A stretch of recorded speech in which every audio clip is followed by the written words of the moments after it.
Hey, welcome back. My name is Rebecca, and in today's video is going to be all about shoulder stand in yoga. So if you've been practicing at home and you're not really sure how to do it, or if you just can't quite figure out what the big deal is with shoulder stand or why it's so hard to do, then this video is for you. I'm going to go through some of the benefits of the pose. I'm also going to talk about who shouldn't be doing the pose, and then I'm going to show you 2 different ways that you can get into shoulder stand easily. All right, so for this we're going to need 2 blankets, a yoga mat, and 1 wall. Okay, get your stuff, and let's get started.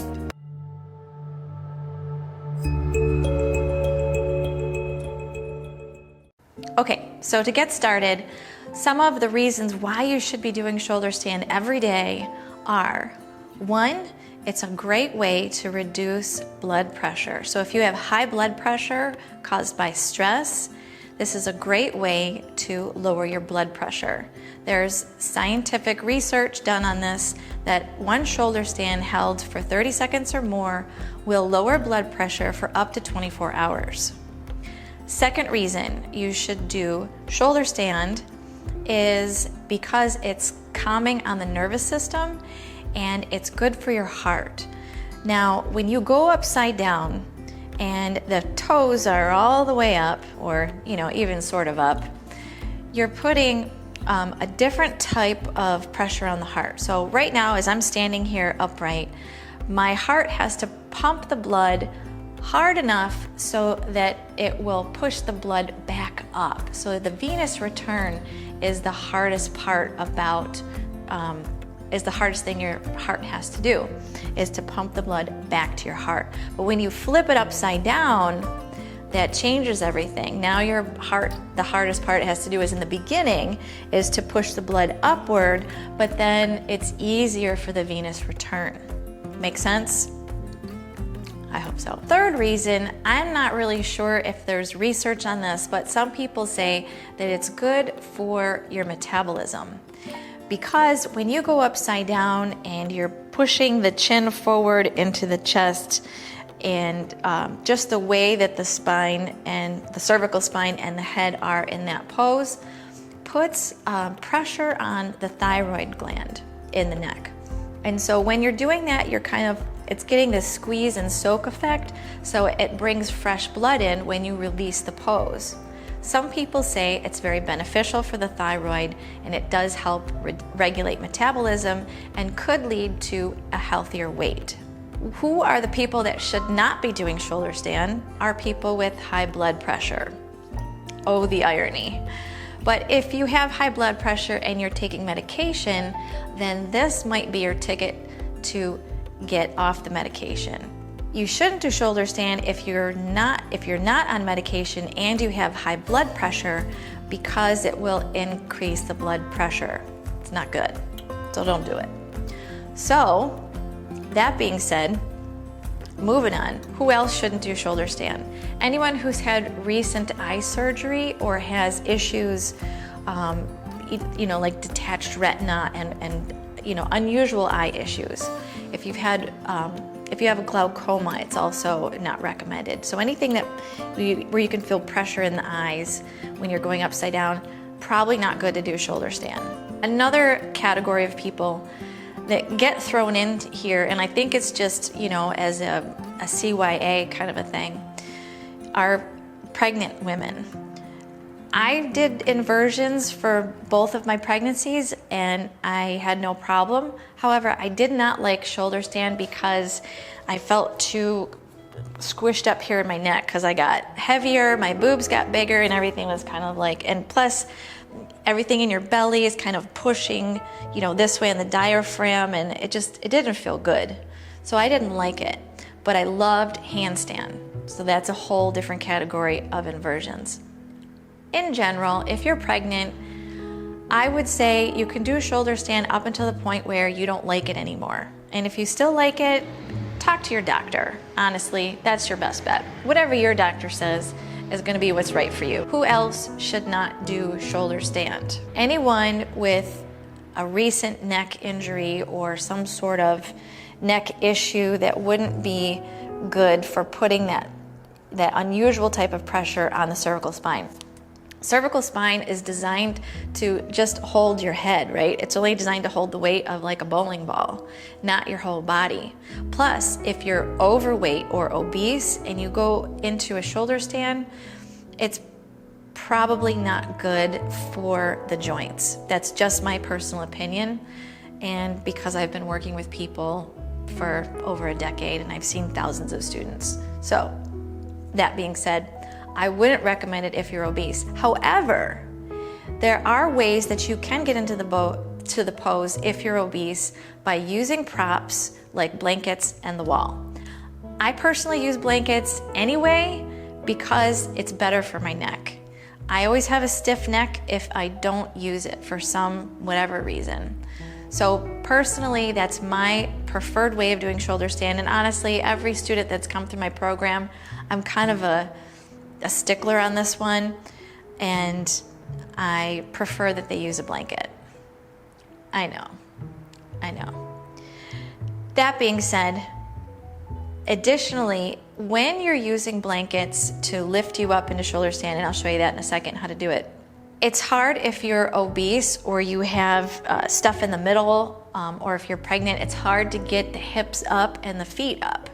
And so you might feel like you're giving it the old heave-ho, but there's a way to use the wall that's nice and safe, and it's great for people that are overweight, people that are older and just have a general challenge getting up, or if you have health issues and you're working on getting your strength back and yoga is kind of your ticket to health, then here, I'm going to show you 2 modified ways to help you get into shoulder stand and to make it just more comfortable for your practice.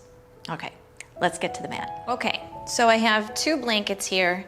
One blanket, so this is a Mexican blanket. Somehow they got turned into the quintessential yoga blanket. I don't know when that happened, but it did.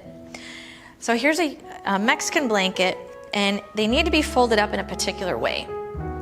So here's the blanket open, you fold it in half the long way, then fold that in half.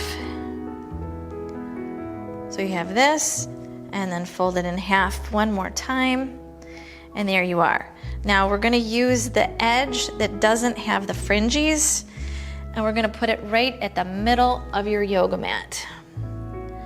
And it fits perfectly here. Then we take the top of the yoga mat and put it on top of the blanket. This is so that you have some grip. We're gonna put the top of the shoulders here on the yoga mat, and the back of your head goes on the floor. So we'll lean back. So the head's on the floor, and I'm gonna scooch down just a little bit so you can see I've got space here, it's comfortable, and I've got several inches from the top, so about 4 to 5 inches here. Hands are gonna go down next to the hips, and I'm gonna like kind of tuck my knees in and use my abs, and my hands will push into the floor. So I'm using my abs, hands push into the floor, I'm gonna rock my hips up and then bend at my elbows and support the back of the pelvis. So give it a lift, and then feet go up towards the ceiling. This is a half shoulder stand. Okay, now move, you can stay here. This is totally great because this is all the benefits of the inversion, which is really all we want from shoulder stand. Okay, to go further into the pose, you can tuck your hands back a little bit more and bring your hands up higher so that they're just about underneath the back of the ribs. Okay, so there's one way to do it. You can also do it with 2 blankets. 2 blankets makes it even easier. Okay, you really want the pose to feel somewhat effortless when you're practicing. So from here, same thing. But look how much higher I can get up into the pose. I can bring my hands like way higher. I like to have my hands on my skin because when my hands are on my shirt, I feel like I'm sliding around. So here I can almost get like straight up and down if I use 2 blankets. And my head is comfortable, I can still talk comfortably. So that's kind of another measure when you're in shoulder stand. If you can still talk comfortably, then your neck is in the right position. If you feel like your neck is like this and you can't really talk very well, it's probably not the right position. Okay, as promised, we're gonna bring this to the wall, right? So if you have difficulty doing the 2 versions I just showed you with the blankets, bring it to the wall. So we'll take the mat, change the direction, okay, and this time we're gonna take the blanket, 1 or 2, doesn't matter, and we're gonna bring it at the middle point but closer to the wall, okay? So now the mat is folded almost entirely in half. So I'll start out here next to the wall, just off the mat, actually just on the mat, just barely on the mat. Roll over to one side and then roll on to my back. Now my head is on the floor, shoulders are on the mat. Okay, feet are up on the wall. Now I can push into the wall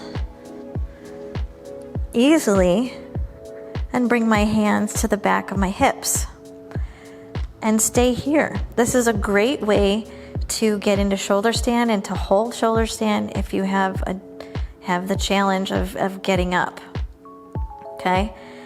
You don't need to straighten the legs or anything like that. You can just keep them bent, or you can play around with one leg up, or you can just come here and then bring both feet up and then use the wall.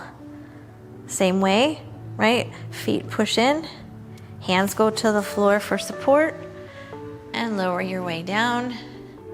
And make sure you rest for a couple of breaths when you come out of shoulder stand, okay? Roll over to one side and push yourself back up to sit. I hope you enjoyed the practice. If you liked the video, be sure to hit the like button below and consider subscribing to my channel, and I'll see you next time.